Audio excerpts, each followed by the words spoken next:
दोस्तों एक बार फिर से आप सभी का स्वागत है। जय गंगे माता। मैं रोहित पांडे और आप सभी देख रहे हैं विराज एंड फैमिली ब्लॉग्स।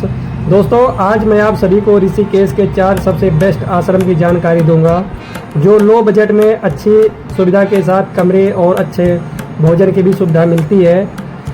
और दोस्तों उसके बाद आप सभी को इस आश्रम से जुड़ी सभी छोटी बड़ी जानकारी इस वीडियो में मिलने वाली है कि आप सभी आश्रम तक कैसे पहुँचें, आश्रम में कौन कौन सी सुविधाएं आप सभी को मिलेंगी, और अगर आप सभी आश्रम में रुकना चाह रहे हैं तो कमरे कैसे बुक कर सकते हैं।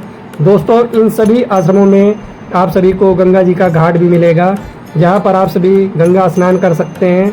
तो दोस्तों आप सभी से एक रिक्वेस्ट है कि अगर आप सभी वीडियो पसंद आए तो वीडियो को लाइक ज़रूर करना। अगर आप सभी चैनल पर नए हो तो चैनल को सब्सक्राइब कर सकते हैं, क्योंकि यहाँ पर लगातार आप सभी को हरिद्वार ऋषिकेश के टूरिस्ट पैलेस और धार्मिक पैलेसों से रिलेटिव आपको वीडियो मिलती रहेगी। वीडियो को ज़्यादा से ज़्यादा अपने दोस्तों तक शेयर ज़रूर करें, ताकि अगर ऋषिकेश की कोई यात्रा करना चाह रहा है और आश्रमों में अगर रुकना चाह रहा है तो यह वीडियो उनको काफ़ी हेल्पफुल साबित होगी। तो दोस्तों चलते हैं आप सभी को जो ऋषिकेश के 4 बेस्ट आश्रम हैं वहां पर आप सभी को लेकर चलते हैं। और मैं अभी हूं जानकी सेतु के पास, और आप सभी को जानकी सेतु से होते हुए लेकर चलेंगे उन 4 बड़े आश्रमों में जहां पर आप सभी रुक सकते हैं।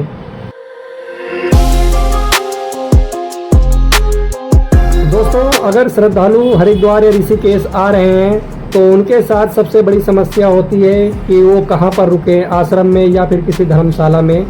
तो दोस्तों आज आप सभी को ऋषिकेश के 4 जो बेस्ट आश्रम हैं वहाँ पर लेकर चल रहा हूँ। और जो पहला आश्रम है वह है वनप्रस्थ आश्रम, जो ऋषिकेश का सबसे सुंदर आश्रम है। और यहाँ पर आप सभी देख सकते हैं इस आश्रम में आपको 500 रुपये से लेकर 3500 तक के रूम मिल जाएंगे। और ये है सामने वनप्रस्थ आश्रम।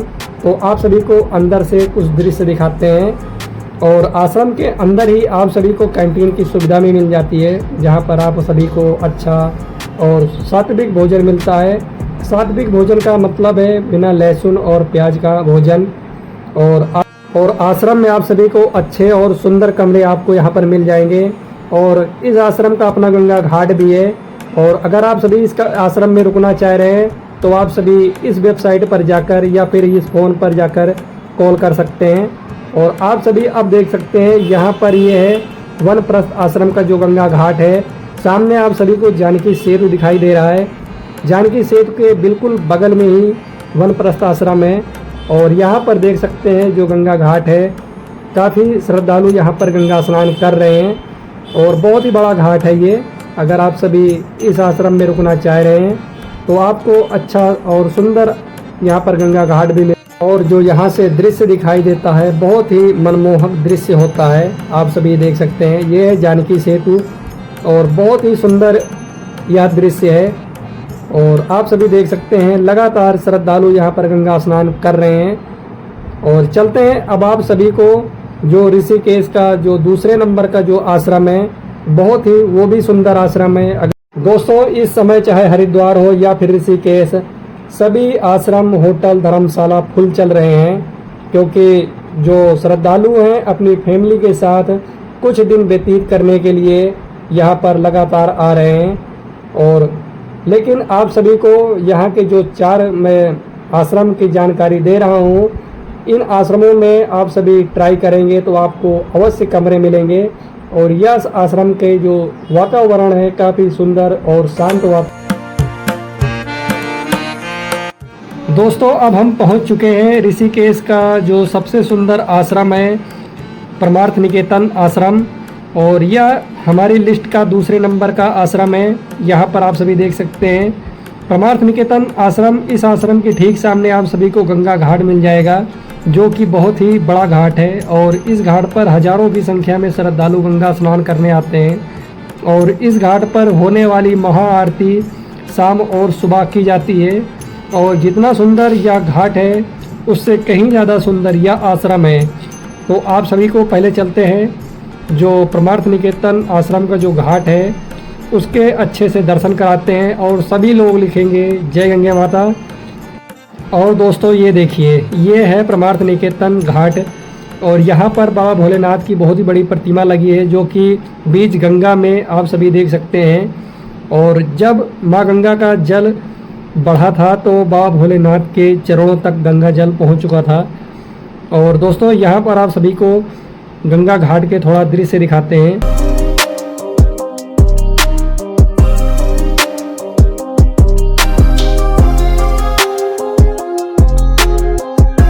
और दोस्तों जो श्रद्धालु ऋषिकेश घूमने आते हैं, काफ़ी श्रद्धालु यहीं पर गंगा स्नान करते हैं और यहाँ पर लगातार भजन कीर्तन भी चलता रहता है। और सामने आप सभी को देख सकते हैं यहाँ पर जो भजन कीर्तन चल रहा है, तो एक दृश्य आप सभी को दिखाते हैं। ये देख सकते हैं यहाँ पर काफ़ी श्रद्धालु बैठकर भजन कीर्तन सुन रहे हैं।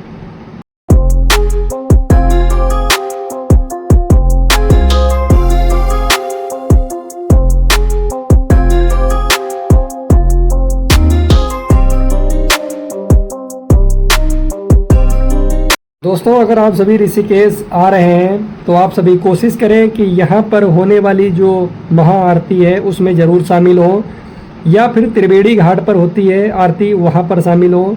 अब आप सभी को लेकर चलते हैं परमार्थ निकेतन आश्रम के अंदर और वहाँ के भी आप सभी को सुंदर दृश्य। अब दोस्तों आप सभी को इस आश्रम में अगर आप सभी रूम लेना चाह रहे हैं तो आप सभी रूम ले सकते हैं। यहाँ पर एक वेबसाइट भी है जो parmarth.ogr करके है। आप सभी इस वेबसाइट पर जाकर अपना रूम बुक करा सकते हैं। और अगर आप सभी यहाँ पर आकर रूम बुक कराना चाहते हैं तो एक बार आके यहाँ भी रूम पूछ सकते हैं, अगर खाली होगा तो आप सभी। दोस्तों इस आश्रम में आपको 700 रुपये से लेकर 3000 रुपये तक के रूम मिल जाते हैं। दोस्तों इस आश्रम में अगर आप रूम बुक करना चाह रहे हैं तो आप इनकी वेबसाइट है एक parmarth.org करके है, उस पर आप सभी रूम बुक करा सकते हैं। और आप सभी कोशिश करें कि आप सभी ओरिजिनल वेबसाइट पर ही जाके रूम बुक करें, क्योंकि आजकल काफ़ी फर्जी आईडी भी चल रही हैं जहां पर वो आपसे पैसे भी। दोस्तों आप सभी को आश्रम के अंदर ही यहाँ पर कैंटीन की भी सुविधा मिलती है, जहाँ पर आप सभी कम प्राइस में अच्छा भोजन प्राप्त कर सकते हैं और वो भी सात्विक भोजन, बहुत ही अच्छा भोजन दिया जाता है यहाँ पर। और इस आश्रम में आप सभी को अध्यात्म और शांत वातावरण माहौल मिलता है। और साथ ही साथ अगर आप सभी योगा करना चाह रहे हैं तो यहाँ पर योगा क्लास भी ज्वाइन कर सकते हैं। दोस्तों इस आश्रम तक आप सभी जानकी झूला पार करके वनप्रस्थ आश्रम से 100 मीटर जब आगे आएंगे तो इस आश्रम तक पहुँच जाएंगे। जो तीसरे नंबर का आश्रम है वो है गीता भवन आश्रम, और यह भी ऋषिकेश का जो तीसरा सबसे बड़ा आश्रम है वो गीता भवन आश्रम है। और चलते हैं आप सभी को जो गीता भवन आश्रम का गंगा घाट, आप सभी को पहले दर्शन कराते हैं माँ गंगा के, फिर आप सभी को गीता भवन आश्रम के अंदर लेकर चलेंगे। और यहाँ भी आप सभी को बहुत ही बड़ा गंगा घाट मिल जाता है। अगर श्रद्धालु गीता भवन आश्रम में रुकते हैं तो यहाँ पर उनको बहुत ही बड़ा गंगा घाट मिलेगा, यहाँ पर गंगा स्नान कर सकते हैं। गीता भवन अपने धार्मिक साहित्य, निःशुल्क आवास और लक्ष्मी नारायण मंदिर के लिए भी जाना जाता है, जो कि हिंदू संस्कृति और अध्यात्म की झलक प्रस्तुत करता है। यह आश्रम भगवत गीता के अध्ययन और अभ्यास के लिए समर्पित है, जिसकी दीवारों पर श्लोक लिखा आप सभी को दिख जाएगा। और आप सभी को अभी दर्शन कराते हैं माँ गंगा के, और आप सभी दर्शन करें। और कमेंट में सभी लोग लिखेंगे हर हर गंगे, जय माँ गंगे। ये देखिए दोस्तों। और दोस्तों अब आप सभी को लेकर चलते हैं गीता भवन के अंदर। गीता भवन जिसकी स्थापना 1936 में स्वामी शिवानंद जी ने की थी। यह गंगा के तट पर स्थित एक शांत आश्रम है और यह आश्रम भगवत गीता को समर्पित है। और इसमें हिंदू धर्म ग्रंथों की कहानियों और पात्रों को दर्शाने वाले शिलालेख भी आप सभी को देखने को मिल जाएंगे। गीता भवन तीर्थयात्रियों को निःशुल्क रुकने की भी सुविधा प्रदान करता है, जैसा कि आप सभी को मैंने बताया कि यहाँ पर आप सभी को निःशुल्क। और दोस्तों इन सभी आश्रमों में भजन कीर्तन चलता रहता है। अगर आप सभी इन आश्रमों में रुकते हैं तो आप सभी यहाँ पर 2 मिनट बैठकर भजन कीर्तन सुन सकते हैं, क्योंकि जो फैमिली के साथ आते हैं श्रद्धालु वो यहाँ पर आधे घंटे 1 घंटा बैठकर भजन कीर्तन करते हैं। और आप सभी को गीता भवन के अंदर एक बहुत बड़ा वृक्ष है, वो है रुद्राक्ष का। आप सभी देख सकते हैं, ये रुद्राक्ष का पेड़ है और बहुत ही बड़ा ये वृक्ष है, देख सकते हैं। और इसके जो सामने बिल्डिंग दिखाई दे रही, यही वो कमरे हैं, अभी आप सभी को पास में दिखाएंगे। और दोस्तों ये दर्शन करें, ये है मंदिर जो गीता। तो अगर आप सभी इस आश्रम में रुकते हैं तो आप सभी खाने पीने की जो टेंशन है वो घर पर ही छोड़ के आ जाएं, क्योंकि यहाँ पर खाने पीने की सुविधा, आप सभी को उच्च क्वालिटी का खाना दिया जाता है और कम प्राइस में आप सभी को मिलेगा। दोस्तों एक बात का हमेशा याद रखना है कि इन सभी आश्रमों में एक व्यक्ति को रूम नहीं दिया जाता है। अगर आप सभी अपनी फैमिली के साथ आ रहे हैं या फिर 3-4 दोस्तों के साथ आ रहे हैं, तभी आप सभी को रूम यहाँ पर दिया जाएगा। यहाँ पर आकर अपना रूम बुक कर सकते हैं।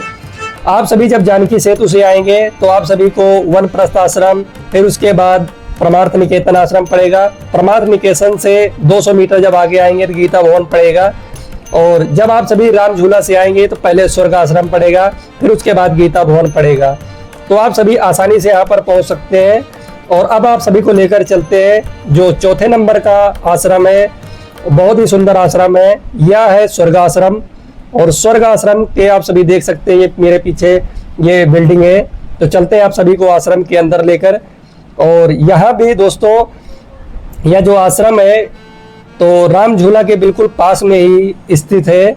दोस्तों इस आश्रम में कई 100 कमरे बने हुए हैं और हर तरह के जो यात्री को ध्यान में रखते हुए रूम बनाए गए हैं। और जो 300 रुपये से 400 रुपये से लेकर 3500 रुपये तक के रूम मिल जाएंगे। तो अपने बजट के हिसाब से रूम यहाँ पर बुक कर सकते हैं। और आश्रम के ठीक सामने आप सभी को गंगा जी का घाट भी मिलेगा, जो आप सभी को दर्शन कराएंगे अभी। अगर आप सभी इस आश्रम में रुकना चाह रहे हैं तो आपको राम झूला आना होगा।